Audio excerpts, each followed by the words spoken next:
Assalamualaikum warahmatullahi wabarakatuh. Sebelumnya perkenalkan kami dari kelompok 4 yang beranggotakan saya sendiri Nuraliza Zahra NPM 1813031006, rekan saya yang bernama Hikmah Ahlia Zahra dengan NPM 1813031018, dan teman saya yang bernama Aulia Syahratun Ulfani dengan NPM 18131056. Di sini kami akan mempresentasikan materi dengan judul konsep modal dalam Islam.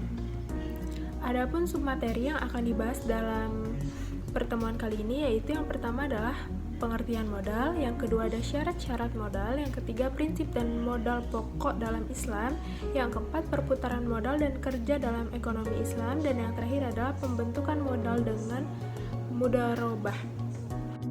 Langsung saja masuk ke submateri yang pertama yaitu pengertian modal. Adapun pengertian modal ialah secara bahasa Arab modal atau harta disebut sebagai al-amal atau mufrad tunggal, atau bisa disebut juga al-amwal atau jamak. Secara harfiah, al-mal atau harta adalah segala sesuatu yang engkau punya. Adapun dalam istilah syar'i, harta diartikan sebagai segala sesuatu yang dimanfaatkan dalam perkara yang legal menurut syar'a atau hukum Islam, seperti bisnis, pinjaman, konsumsi, dan hibah atau pemberian. Oke, baik, selanjutnya yaitu syarat-syarat modal. Syarat-syarat yang berkaitan dengan modal yaitu yang pertama, modal itu harus berupa uang. Yang kedua, modal harus jelas dan diketahui jumlahnya. Yang ketiga, modal harus tunai, bukan hutang. Dan yang keempat, modal itu harus diserahkan kepada mitra kerja. Sebagaimana dikutip dari Muhammad Ali Hasan, bahwa menurut mazhab Hanafi, Maliki, dan Syafi'i, apabila modal itu dipegang sebagiannya oleh pemilik modal, tidak diserahkan sepenuhnya, maka akad itu tidak dibenarkan. Namun menurut mazhab Hambali, boleh saja sebagian modal itu berada di tangan pemilik modal, asal saja tidak mengganggu kelancaran jalan perusahaan tersebut. Oke, selanjutnya itu prinsip modal pokok dalam Islam. Prinsip modal pokok dalam Islam itu ada 4. Yang pertama tamwil dan syumul atau mengandung nilai dan universal. Nah, modal itu harus dapat memberikan nilai, yaitu mempunyai nilai tukar di pasar bebas. Nah, bisa saja modal ini beda dalam naungan sebuah perusahaan, dalam bentuk uang, barang milik, atau barang dagangan, selama harta itu masih bisa dinilai oleh uang. Nah, oleh pakar-pakar yang ahli di bidang itu, serta disepakati oleh mitra usaha. Asalkan keduanya sepakat, maka itu dibolehkan. Kemudian rasul mal atau modal awal itu juga bisa berbentuk manfaat, yang dalam konsep akuntansi positif itu disebut dengan usul maknawiyah atau modal non-materi. Seperti halnya seseorang yang terkenal maupun nama baik dan hak-hak istimewa. Oleh karena itu, dalam konsep akuntansi Islam itu kapital mempunyai makna universal dan luas, yang meliputi uang, benda, atau yang non-materi. Kemudian yang kedua yaitu mutakawim atau bernilai. Modal itu harus bernilai, artinya dapat dimanfaatkan secara syar'i. Jadi harta-harta yang tidak mengandung nilai tidak termasuk dalam wilayah akuntansi yang sedang dibicarakan, seperti homer, daging babi, dan alat-alat perjudian.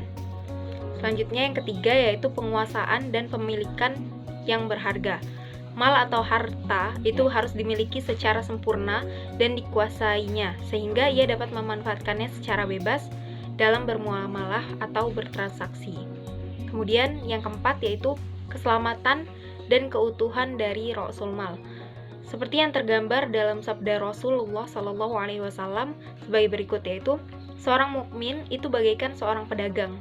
Dia tidak akan menerima laba sebelum dia mendapatkan rasul malnya atau modal. Demikian juga seorang mukmin tidak akan mendapatkan amalan-amalan sunnahnya sebelum ia menerima amalan-amalan wajibnya. Hadis riwayat Bukhari dan Muslim.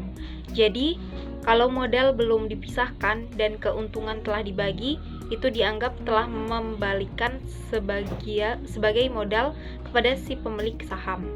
Nah, hal inilah yang banyak menimbulkan masalah dalam perusahaan-perusahaan. Selanjutnya akan dijelaskan oleh Aulia Syahratun.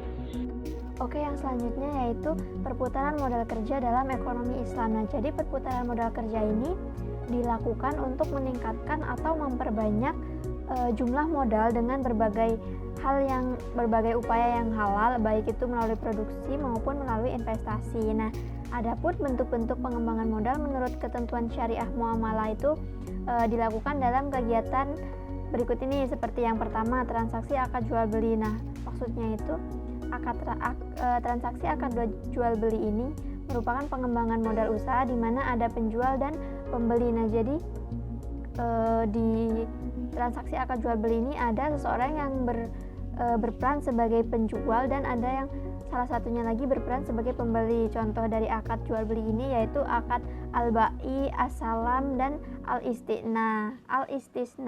Nah, selanjutnya yang kedua yaitu transaksi akad bagi hasil. Nah, maksudnya dari bagi hasil ini pengembangan modal usaha di mana seseorang dapat bertindak sebagai pemberi modal dan yang satunya itu bertindak sebagai pengelola modal. Nah, jadi nanti dalam bagi hasilnya itu disepakati secara bersama. Contoh dari akad bagi hasil ini yaitu seperti akad al-syirqah dan akad al-mudarobah.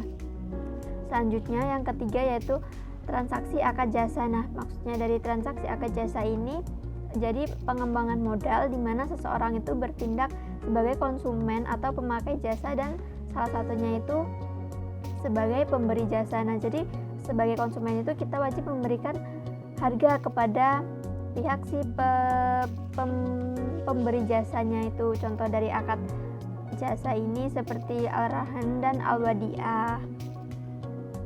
Oke, materi yang selanjutnya yaitu tentang pembentukan modal dengan mudharabah. Nah, mudharabah itu kan maksudnya bagi hasil. Jadi maksudnya di sini yaitu pengumpulan modal pada suatu perusahaan dilakukan dengan akad bagi hasil. Karena memang tujuan utama dari pemilik modal dalam suatu kegiatan usaha itu agar keuntungan atau kerugian itu dibagi secara bersama sesuai dengan proporsi kepemilikan modalnya dan juga sesuai dengan partisipasi yang diakadkan pada saat pembentukan modal tersebut. Nah, adapun ketentuan-ketentuan yang perlu diperhatikan dalam pembentukan modal dengan mudharabah ini yaitu yang pertama, modal harus berupa alat tukar atau satuan mata uang. Nah, jadi modal itu harus berupa alat tukar atau satuan mata uang atau al-naqd. Nah, dasarnya itu adalah ijma atau barang yang ditetapkan nilainya ketika akad menurut pendapat yang rojih. Selanjutnya yang kedua yaitu modal yang diserahkan harus jelas diketahui. Jadi modal dalam mudharabah yang disyaratkan yang diserahkan itu harus diketahui dan penyerahan jumlah modal kepada mudharib atau pengelola modal itu harus berupa alat tukar seperti emas, perak, dan satuan mata uang secara umum. Selanjutnya yang ketiga yaitu modal dalam jumlah tertentu. Nah, jadi modal dalam jumlah uang tertentu itu apabila berupa barang maka harus dinilai dengan uang pada saat transaksi. Nah, sehingga nilai barang tersebut yang menjadi modal mudharabah. Nah, contohnya itu misalnya ketika Pak Rudi memiliki sebuah mobil Toyota Kijang lalu diserahkan kepada mudharib atau pengelola modal.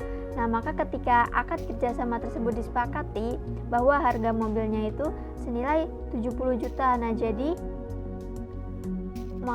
modal mudharabah Tuan Rudi itu senilai 70 juta rupiah. Nah, kejelasan jumlah modal ini menjadi syarat karena menentukan pembagian keuntungan. Selanjutnya yang keempat yaitu pengelola modal menerimanya langsung dan dapat beraktivitas dengan pemilik modal. Nah, maksudnya itu adanya komunikasi langsung dari pengelola modal dan juga pemilik modal akan dapat menghindari kesalahpahaman dari antar keduanya. Sekian penjelasan dari kami. Semoga penjelasan dari kami dapat bermanfaat untuk kita semua. Kami akhiri. Wassalamualaikum warahmatullahi wabarakatuh.